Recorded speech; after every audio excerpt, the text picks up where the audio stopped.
Finland? Yes. Helsinki. I can say that in Finland a lot of people learn it in school, so we start studying it in 3rd grade, so when you're like 9 years old, right? Yes. I think it might be even earlier. Yeah. And then of course a lot of movies and series and games. And then for us I think we studied in English and then we are now working in English, so it's kind of the most common business language as well.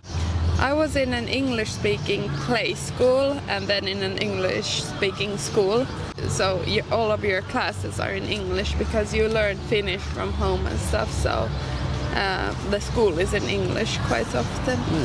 And I think for me is that you just have to start talking. You have to kind of go and use it in a natural setting. So I think if you have the possibility to just hang out or work in English, even though you feel like that you are not that confident with it yet, you should just start doing it, because I think that's the key way to really build the confidence and then learn new things. If it's possible for you to do like a school exchange or some small exchange to live in an English-speaking country, then that could help. There are some foreigners here also in Japan who would like to learn Japanese, so maybe you can do a little bit of an exchange. You can teach them a little bit Japanese and they can teach you English. We are from Sweden. We have learned it in school. I think we start with English lesson when we are around 8 or 9. I think it's just that we talk a lot. On the English lessons, we usually are not allowed to speak Swedish. So that, I think, is a big reason. And also, a lot of people speak English, like on the universities in Sweden. So you speak pretty much English often. And that's maybe one reason. Yeah. There's a lot of people from different parts of Europe coming to Sweden, and we go to different parts of Europe, and then the common language is English. So it's pretty easy to find people to speak English with. My name is Luis. We are from Brazil, deep south Brazil, Santa Catarina state. I think the hardest thing for Japanese is the alphabet, yes? Yeah. So we are familiar with the alphabet because we speak Portuguese language. It's same words. It's same words, the same letters. So at the school in Brazil, you can choose to learn Spanish or English until the 3rd grade, so you can speak a little bit. It's not so different, but in Japan it's so different. So we are used to learn English, talking with the people, reading magazines, listening music. I think it's a good tip for people who wants to learn English. Apps, some apps you can just learn English, listening music is good as well, read some magazines, and study the alphabet, and that's it. We are from Russia. Watch movies in YouTube channels and music. I love English music. It's American in England. There's a lot of type of music in English languages, so I know English because it's music, I think. We're from Switzerland. Actually in school, like we have English in school, so I learned it there. And you also went to Canada, right? Yeah. And then I went to language school in Canada for 3 months. And I did my bachelor and master and all these studies in English, so.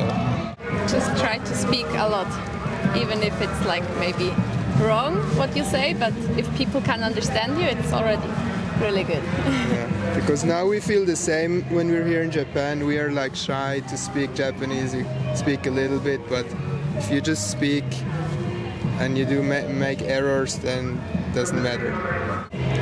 Watch Netflix with subtitles, yeah, with subtitles, yeah. Then you hear it, but you can still read it in your own language. Yeah, or also listening to English music helps a lot. We are from Denmark. Well, we start pretty early in school to learn English when we are like 7, I think. Yeah. Yeah, it's just our second language. We have to learn it because no one really knows Danish. Yeah. And also one thing we noticed was that we were surprised about How few people? Yeah, how few people know English here, or just at some restaurants they didn't understand English at all. Where in Denmark it's very unusual not to know English. Like everyone knows how to speak English.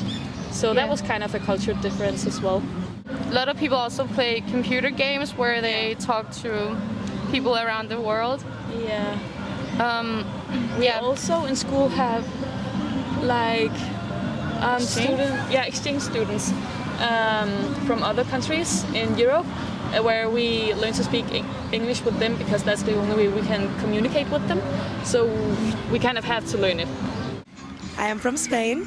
I'm from Argentina. My name is Victoria. And my name is Claudia. So for me, I didn't know how to speak in English when I was 18 years old, and I'm 22. But if you put effort on it, it's not a complicated language. Of course, there are some words that you don't know. I'm not perfect at English, of course.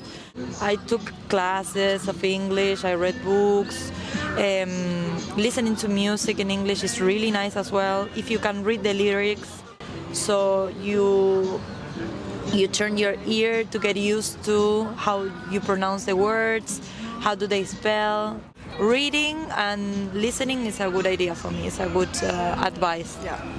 Yeah, same. I started learning when I was a bit younger, but I was just going to school and classes. I was not very interested until I started liking some music bands.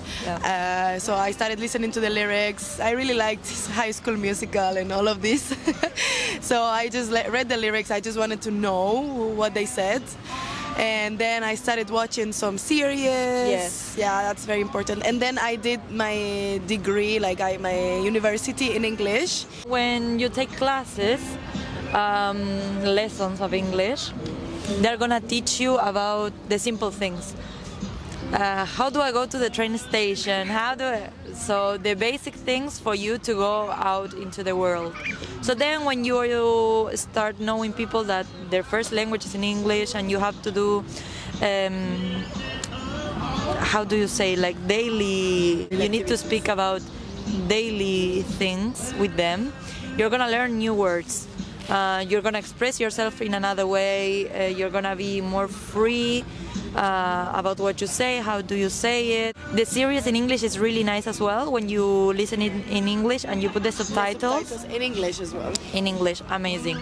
That's a good recommendation as well. I used to do it, but with series that I already watched.